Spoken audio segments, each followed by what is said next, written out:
mtumishi wa Mungu Mchungaji Patrick Mwazonga anakuletea neno la Mungu ili kukupatia nguvu na imani ya kushinda changamoto unazopitia. Basi msikilize hadi mwisho na Bwana akubariki. Samueli wa pili 21:15.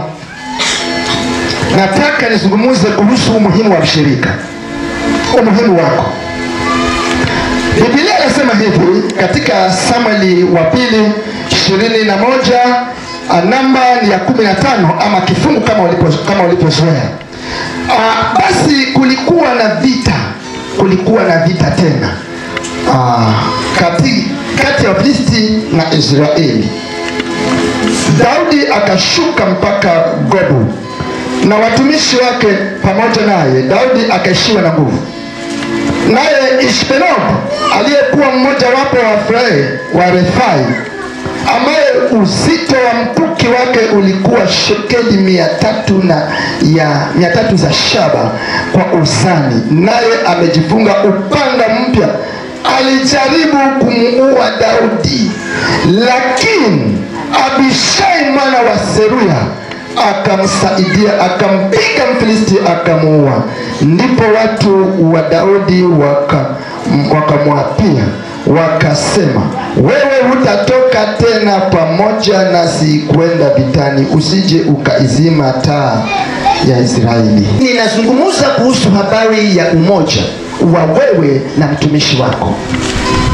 Amen. Amen.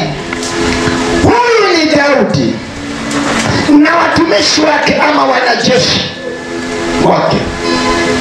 Tunasoma ya kwamba vita viliinuka tena kati ya Filisti na Waisraeli,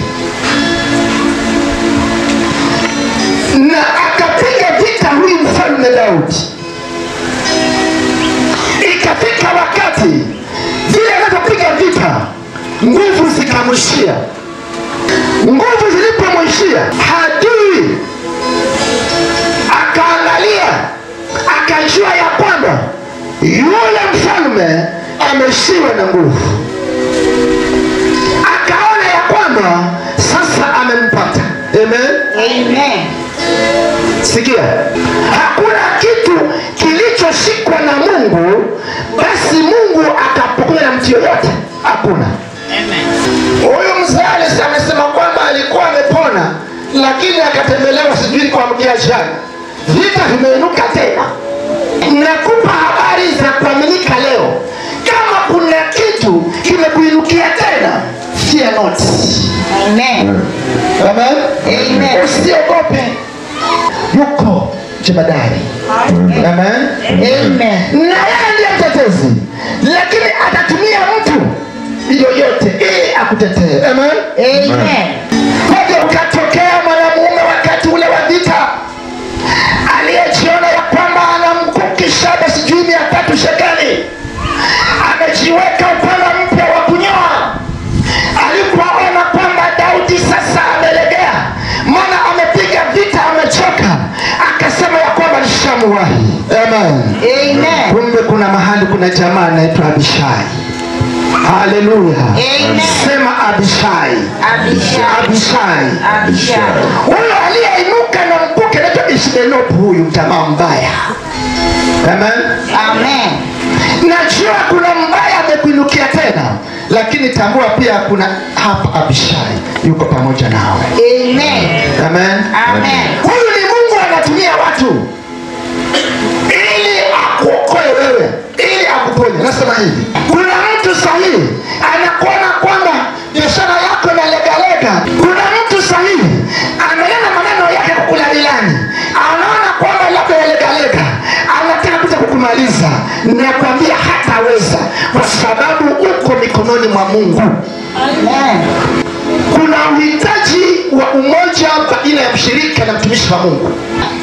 Na kanisa kama litakuwa na mtu kama Abishai, Ishbenob atamalizwa. Amen. Natamani watu wafunguke macho ya kiroho hapa. Aone ni nani analeta masendeleo hapa. Aone ni kwa nini kanisa haliendelei. Amen. Anipashe habari, lete ripoti. Wewe unaweza kutumiwa zaidi yangu wewe. Amen. Amen.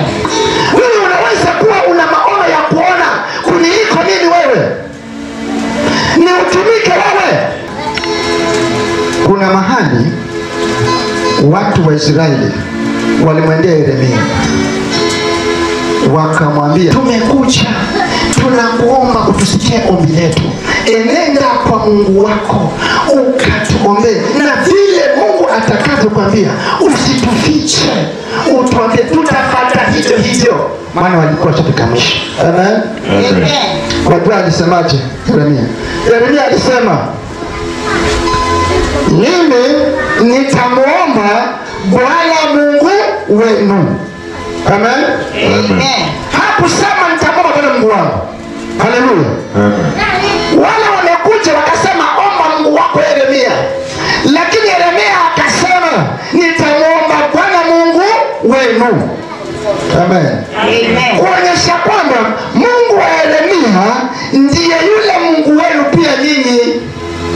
Hiki ni kipawa tu, lakini pia ni Mungu wenu. Hata ni pia inawezekana. Amen. Kwa hivyo si kwamba ati ni Mungu wa Mwasonga, hata wewe ni Mungu wako. Unaweza uone jambo na mshikane na Mungu akuonyeshe wewe mshirika na umponeshe mtumishi wa Mungu. Kama alivyoponesha Daudi, unaweza kuniponesha pia mimi. Amen. Vipawa havifanani, lakini Mungu yule anayeabudiwa na Israeli ndiye yule Mungu aliyekuwa abudiwa ni Yeremia.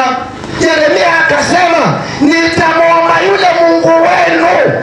Je, unatafuta mwongozo wa kweli kwa maisha yako? Basi mafundisho ya Biblia yatakuletea hekima, matumaini na nguvu ya kiroho kila siku. Basi cha kufanya, jiunge nasi katika chaneli yetu ya YouTube. Chaneli yetu inaitwa Chimbiriro Pentekoste, na ukurasa wetu wa TikTok tutafute kwa kuandika Patrick Mwazonga. Usiache kusubscribe na kutufollow ili uzidi kubarikiwa na mafundisho ya neno la Mungu.